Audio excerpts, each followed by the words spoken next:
Wisconsin is home to 11 different tribal governments, and several different languages are present. The Wisconsin Department of Transportation now offers dual language road signs on these tribal lands, welcoming travelers to tribal communities in English and native languages. Sagoli, Swagwek. Greetings to everybody. Igelhe Dayed Wadadlanha. I'd like to introduce myself to all of you. Deha Hungota De Yungyets. Ungoyne.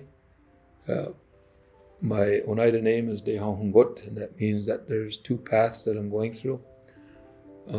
Evangeline Wheelock in Dajatskwene Oxotka. My grandma, who has deceased, was Evangeline Wheelock. And that's how we introduce ourselves, is through our mother's mother. We're matrilineal. Wagesklewagini Wagitalot. I'm from the Bear Clan, Onayode Aga Newagadu Hunjot. I'm from the Oneida Nation, the people of the Standing Stone, and Dalokwane Dwaknage. So the place of bountiful ducks is what we call this territory that we live in here in Wisconsin. Onayode Aga Newagadu Hunjot, or Niyungyu Hunjot.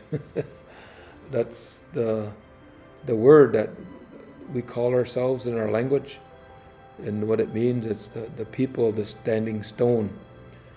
And where that name comes from is in what we call the Gayan La Go, the Great Law.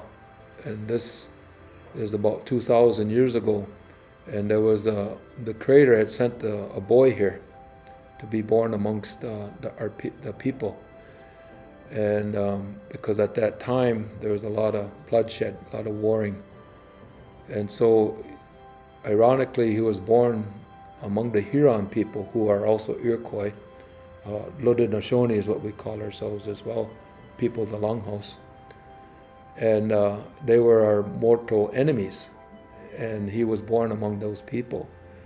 And he was sent here to bring peace to the warring nations. And when the peacemaker came to our territory, he asked the leaders at that time what we called ourselves. And that's what he had told them, was Onayode Aga. So it's kind of reaffirmed in that epic story, that we're known as the people of the Standing Stone. And it comes from a description of our territory in New York State. So Dalunk Go is what we refer to as a duck or waterfall. Dalunkuwan Ne is the place where there's a bountiful amount of waterfall. And that's the name that our ancestors referred to our territory when they came here. And where that comes from is when we came here in 1820, 1821 to scout this area out.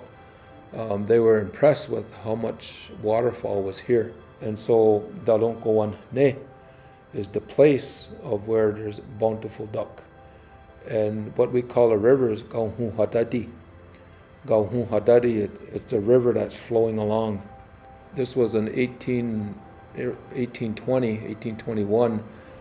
Our people began to be encouraged to move from New York State out to the west, what was referred to as Indian Territory. And this was prior to Wisconsin being a state. This was the Northwest Territory at that time. So we had people that came out here and scouted this area out. And there was a representative from the federal government that was here on behalf of the president. And they had negotiations with the Ho-Chunk and the Menominee Nation.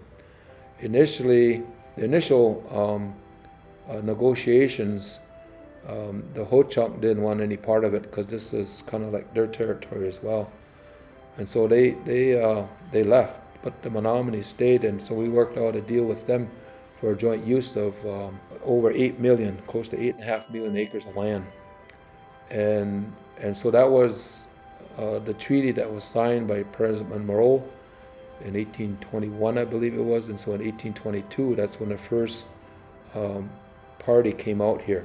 And so we came here. And how we got here was through the Erie Canal that went right through our territory. Governor Clinton at that time had the idea to make that canal to connect the interior to the interior of the fledgling United States. And so that became a super duper highway of the day. And so what we did was we got on barges and we carried all of our personal belongings, our seeds, and we went down to Buffalo and got on a schooner. And it took about 2 weeks to get from Buffalo to what was Fort Howard at the time. There was no Green Bay either then. And we established ourselves. So that's how it is that we came to be here in what is now Wisconsin territory.